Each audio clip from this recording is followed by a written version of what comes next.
नमस्कार, मैं हूं मनीष। आप देख रहे हैं दी न्यूज़ 9X। दी न्यूज़ 9X में आप सभी का स्वागत है। मैं आज जिसे हम चीफ गेस्ट के रूप में आपके सामने लाए हैं, उनका नाम डॉक्टर गोरीलाल यादव है। डीएम रहे, किन किन जिलों में आप डीएम रहे हैं? जैसा कहा कि डीएम के बारे में, तो डीएम ऐसे तो डॉक्टर सत्येंद्र नारायण सिंह साहब जब मुख्यमंत्री थे तो उन्होंने मुजफ्फरपुर डीडीसी रहते हुए मुझे डीएम का प्रभार दे दिया था। मुजफ्फरपुर के आप डीएम रहे हैं? मुजफ्फरपुर के डीएम 1 महीना प्रभार में रहे। डीडीसी थे, मेरा मूल पद था डीडीसी। और वहाँ पर जो मेरी प्रेडिसेसर थी वो कमिश्नर, तो वो मैटरनिटी लीव पर चली गई थी।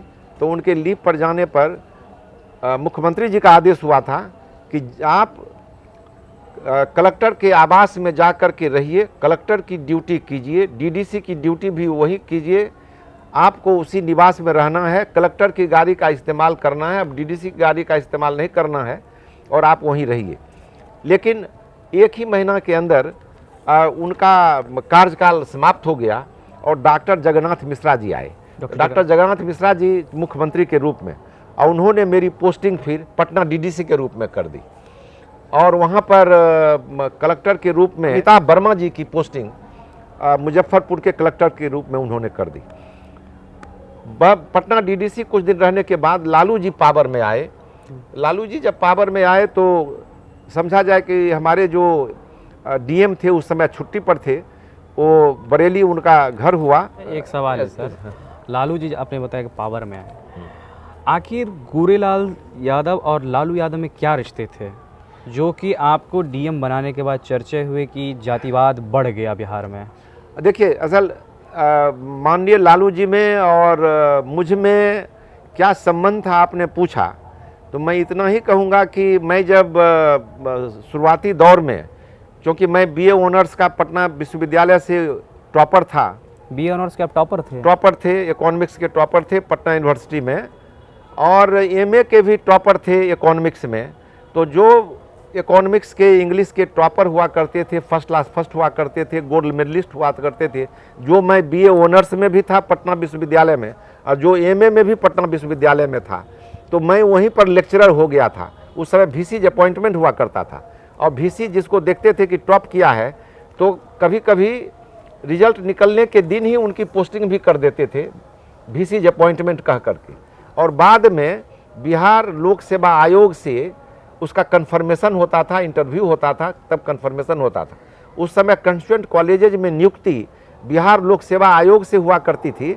उस समय यूनिवर्सिटी सर्विस कमीशन या स्कूल कॉलेज सर्विस कमीशन का गठन नहीं हुआ था। तो आपने कहा ना कि क्या रिश्ता, तो मैं जब बीएन कॉलेज में लेक्चरर इकोनॉमिक्स में हुआ करता था और जस्ट मैंने अपने जो नीचे वाले बैच को, जब मैं 6th ईयर में था तो पास किया, तो जो 5th ईयर से 6th ईयर में गए तो उस बैच को हमने अपने से एक नीचे वाले बैच को पढ़ा दिया, क्योंकि मैं एमए का भी क्लास लेता था, बीए ऑनर्स का भी क्लास लेता था। लालू जी बीएन कॉलेज में स्टूडेंट के रूप में उनका दाखिला हुआ था। तो मेरा और लालू जी की जान पहचान उसी समय से है जब वो बीएन कॉलेज में स्टूडेंट हुआ करते थे। अब मैं बीएन कॉलेज पटना में इकोनॉमिक्स का लेक्चरर हुआ करता था। यही रिश्ता था। यही रिश्ता ये ज़रूर हुआ कि हम लोग एक दूसरे के यहाँ जाते थे। वो बड़े आदमी थे, वो क्यों आते, हम ही बेसी जाते थे उनके यहाँ जाते थे। डीएम बनने के बाद जाते थे या फिर? नहीं, डीएम बनने के पहले की बात मैं कह रहा हूँ, डीएम बनने के पहले की। डीएम बनने के उसमें तो और आ रहे हैं कि जब पटना डीडीसी थे तब वो मुख्यमंत्री बने तो उनके शपथ ग्रहण वगैरह के लिए तैयारी हम कर रहे थे। हमारे कलेक्टर तो एसके शर्मा जी अभी गवर्नमेंट ऑफ इंडिया में हैं, बड़े बड़े पद पर हैं, रहे हैं। सेबी के वो अध्यक्ष भी थे, सेबी के कुछ दिन पहले तक।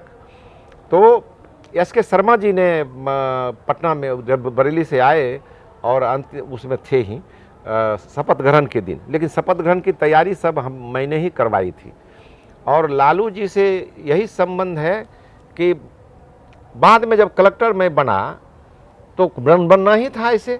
आईएएस हम थे ही, डीडीसी पटना के थे, मुजफ्फरपुर कलेक्टर के रूप में रह चुके थे, फिर डीडीसी में हो गया था पोस्टिंग, क्योंकि नोटिफिकेशन कलेक्टर का नोटिफिकेशन मुजफ्फरपुर का हुआ नहीं था, हम प्रभार में काम कर रहे थे, इसीलिए फिर तो कहने का मतलब कि जातीयता का आरोप लगने का मुझ पर तो सवाल शायद इसलिए भी खड़ा हुआ होगा, जिसको मैं आगे कहूँगा।